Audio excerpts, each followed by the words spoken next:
for joining me. This is our second episode of Spectrum of Topics. We'll really be focused around, well, what does that mean? Kind of really taking two approaches, right? So focusing in on a company perspective and how does well translates to that.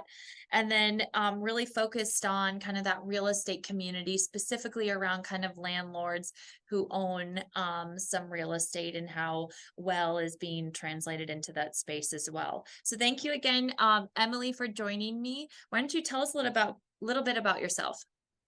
Hi, Celeste. Thanks for having me. Um, so my name is Emily Dunn. I'm actually the director of workplace well-being and strategy at Stok. And with this role, I'm actually tasked with supporting our clients and guiding them through a people-centered approach. So when it comes to decisions about real estate or the workplace strategy, it's really about taking a human-centered approach. And that's really my goal is when I guide clients when we look at the design, the operations, the policies that guide behavior in the workplace, right? Understanding that the role of real estate is not just something to be depreciated on a balance sheet, but when you think about the business goals within an organization and the people that really support those goals, right? The real estate is there to support those individuals. And I like to help facilitate dialogue and help reframe the conversation to help them take that human-centered approach. And I will say my background, while it looks a little varied on my LinkedIn profile, really has Is it? continued to be. You know, it's one of those things where it looks like you're kind of all over the place, but the real common theme is about human behavior. So I spent about a decade in HR before shifting my career to environmental psychology to understand how human behavior is really impacted by the built environment and how the design and elements within a space can either help or hinder a person's ability to be successful. And I think that's really the key when you look at real estate from an organization perspective, a landlord perspective.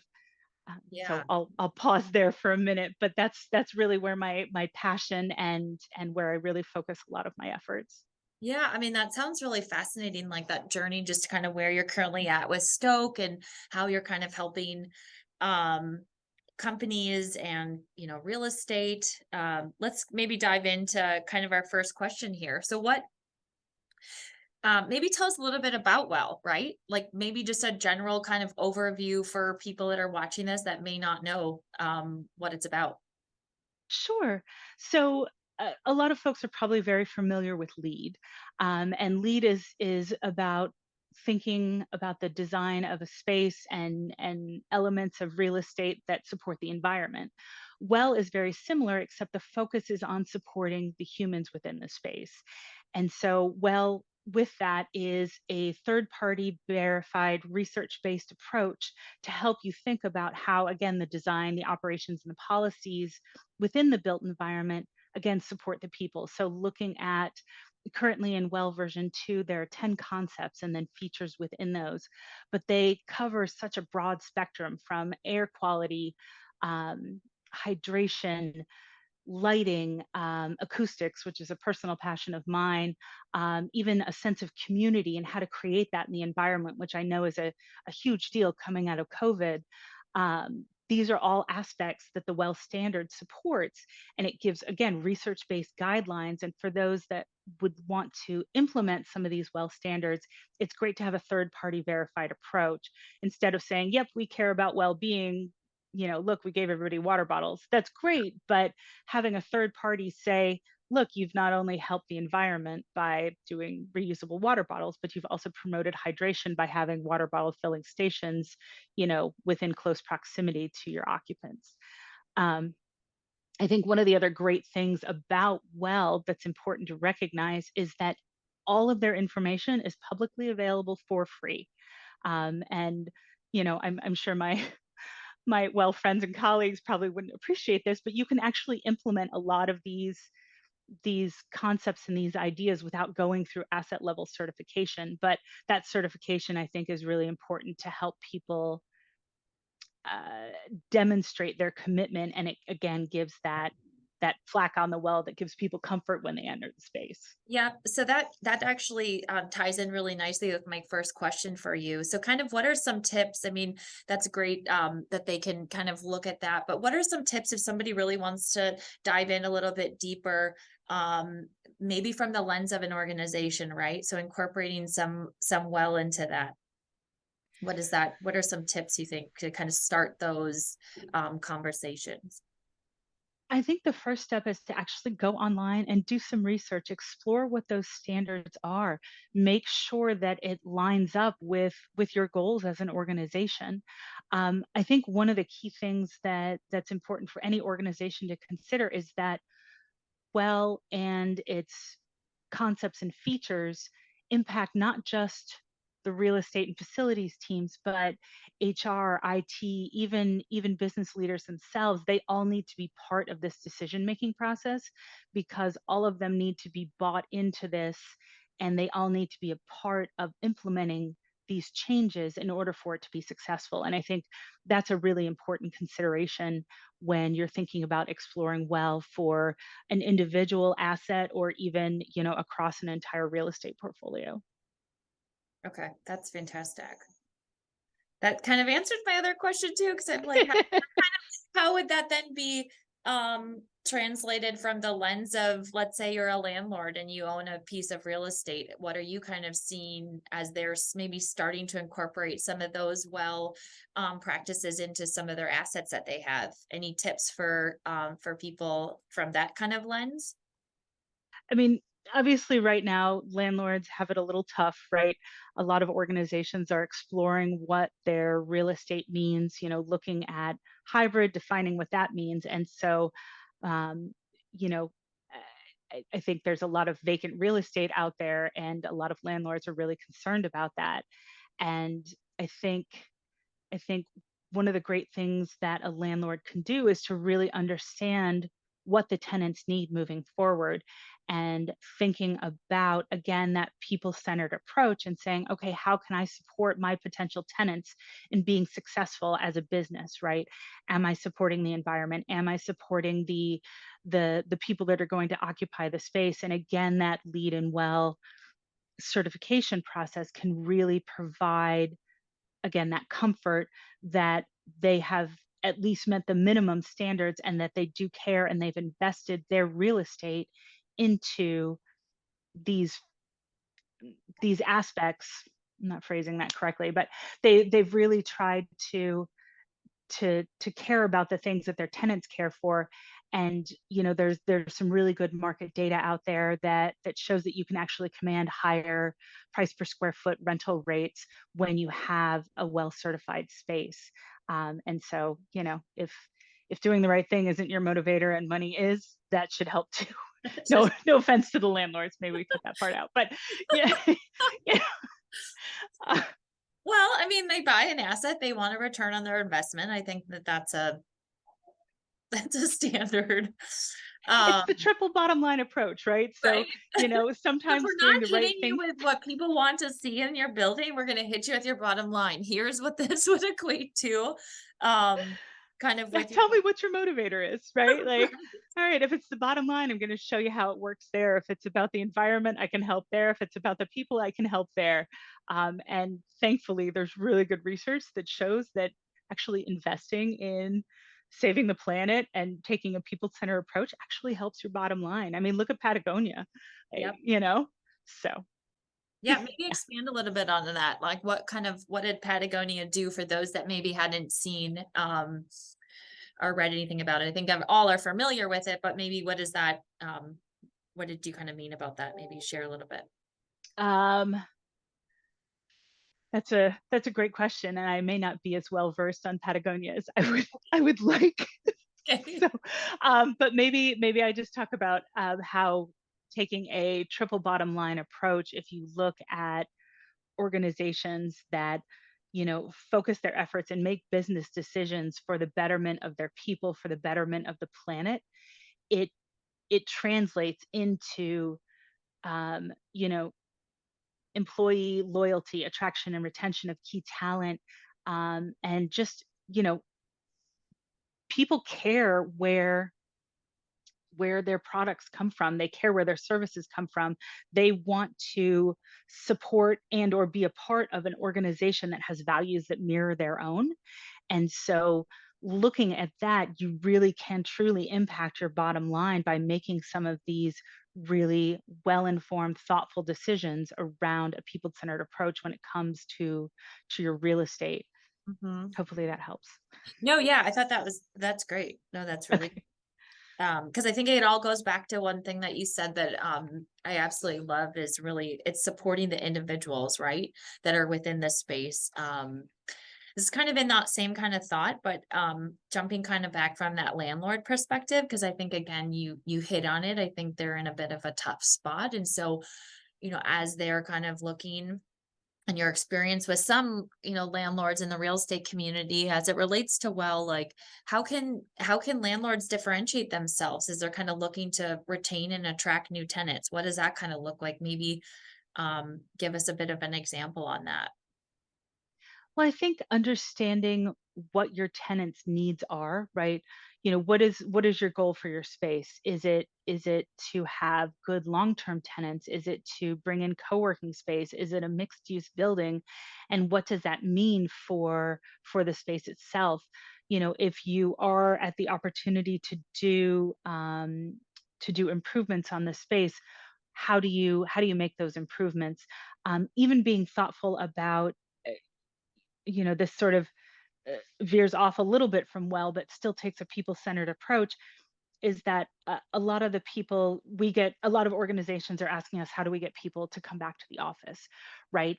And a lot of that, I believe, has to do with um, an individual's ability to control their experience, right? At home, you have the opportunity, for the most part, to control your acoustical and thermal comfort, depending on how many kids you might have running around. Acoustics may not be may not be something you can actually control, but um, when you look at retaining key talent, we just recently published a paper on high performance buildings, and we looked at retention. And one of the key things that industry experts indicated was a key indicator of, or a key impact area for retention was close proximity to childcare.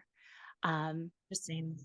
and so a landlord can be really thoughtful about their location or having the right variety of tenants, right? Even looking at co-working spaces that are like, oh, we have maybe one lawyer, one financial person, things like that to create a team, or they do a design centered space where there's shared resources, right? And so a landlord can be really thoughtful about their tenant diversity to support the tenants that they're trying to attract and retain.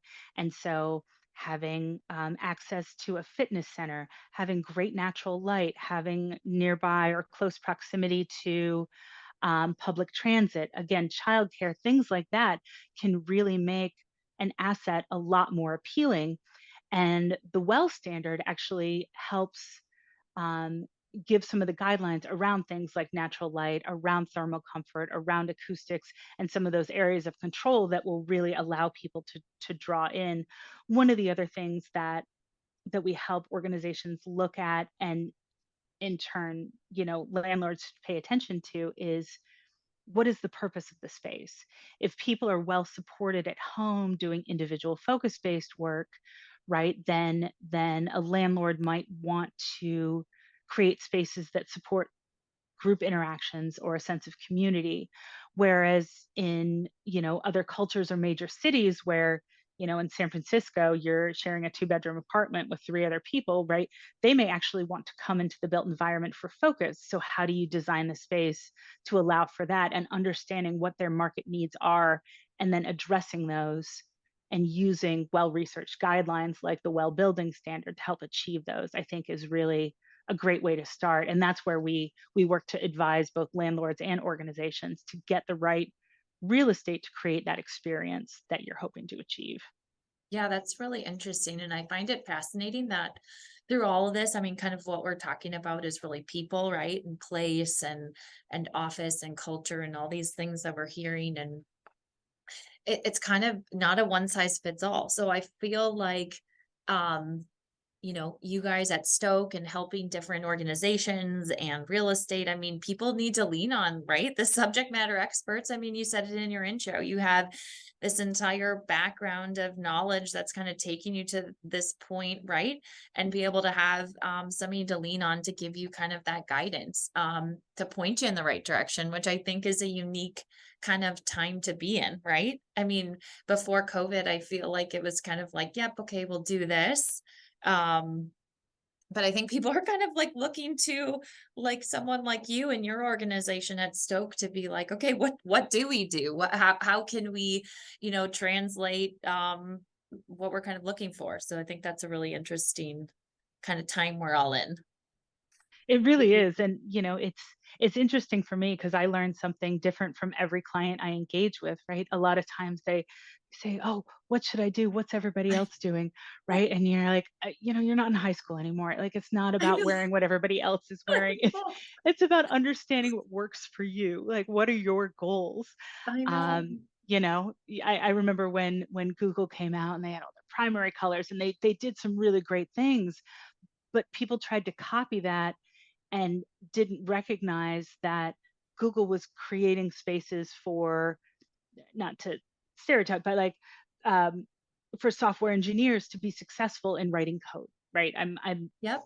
minimizing this, but you get Yep. the idea. And so when you think about like client-based wealth management services, that's a completely different model, completely different stakeholders. Don't try to put red, yellow, and blue bean bags into a wealth management center, right? Like it doesn't work. So you have to start with understanding what kind of experience you're hoping to create, and that's our job, is to not give them the answers but to help facilitate conversation and ask them the right questions so they can address those answers on their own, and then we help them achieve it once they figure out what that vision looks like.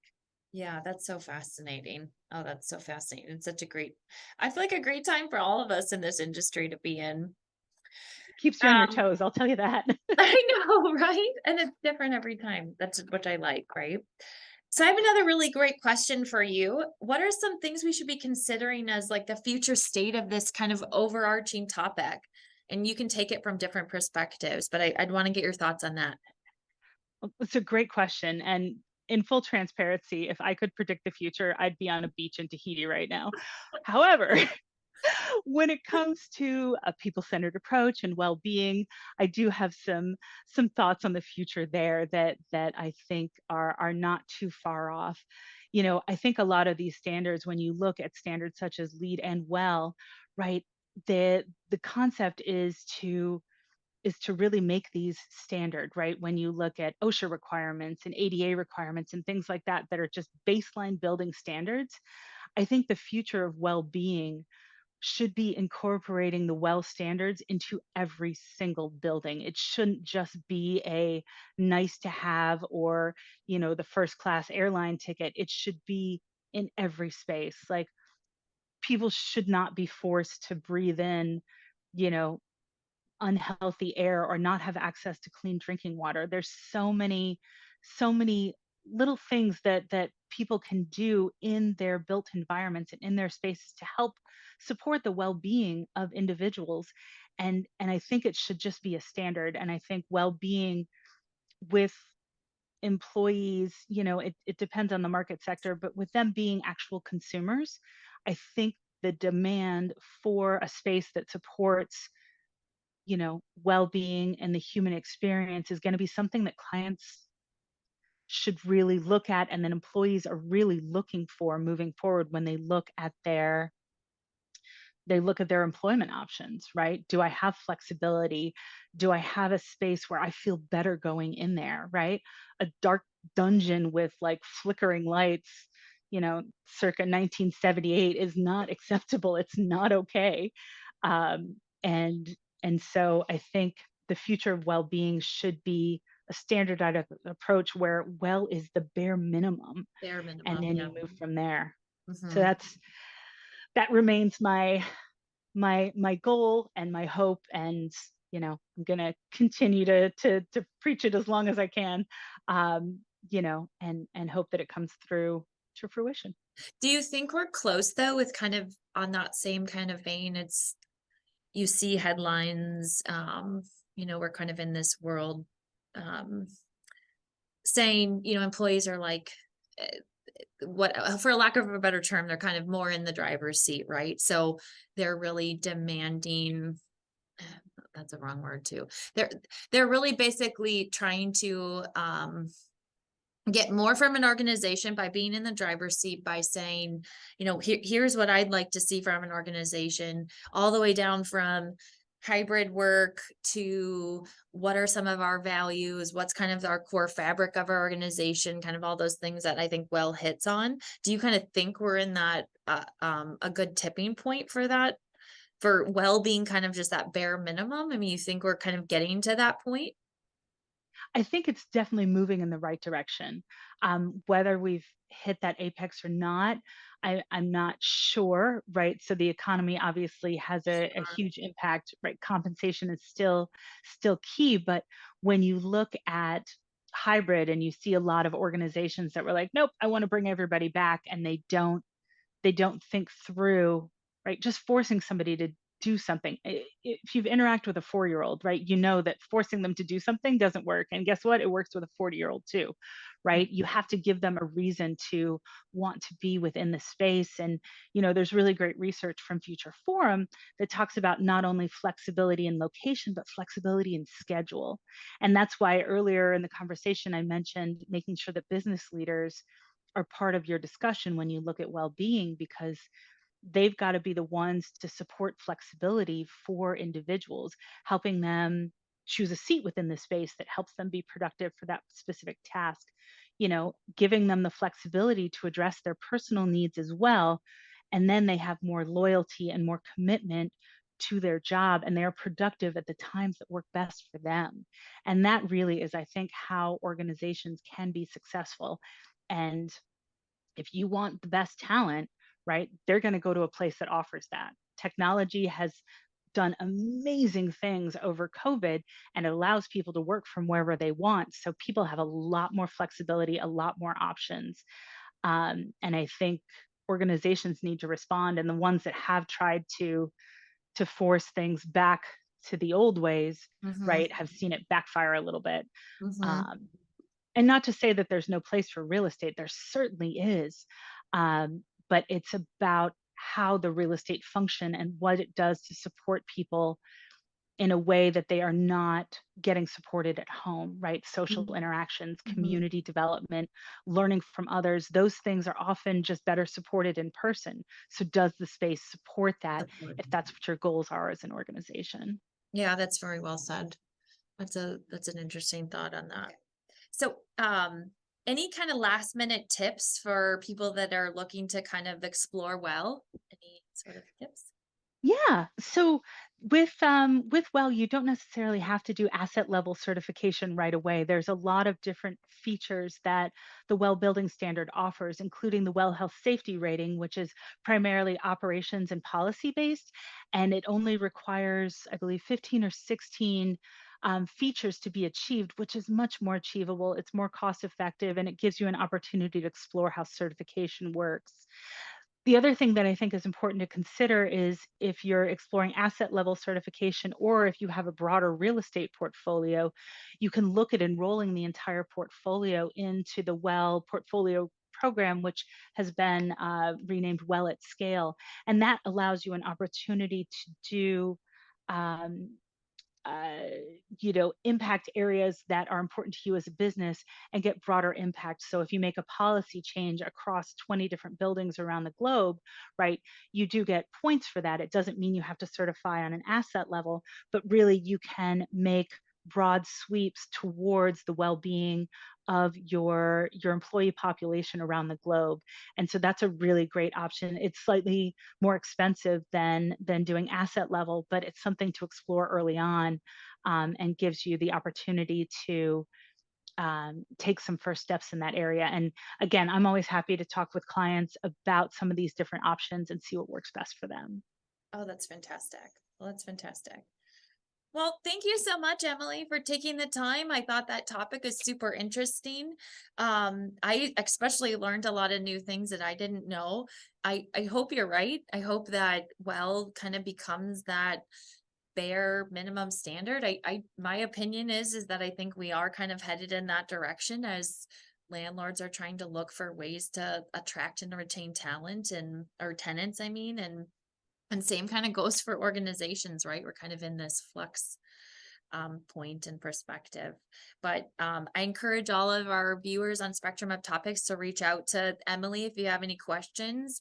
You can always ping me. I can send you over her contact information because, again, I think we only just really scratched the surface of this kind of broad topic and how she and her organization are really helping um, organizations and real estate managers with this kind of topic.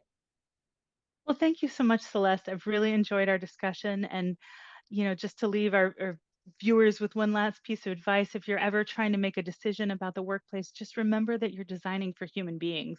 And most of you listening probably are actually human beings. And and and just remember that to treat people like human beings first and not just a cog in the process. And I think that can really go a long way in your decision making process and make sure that you're aligned with that human centered approach. That's fantastic. Well, thanks, Emily. Thank you, Celeste.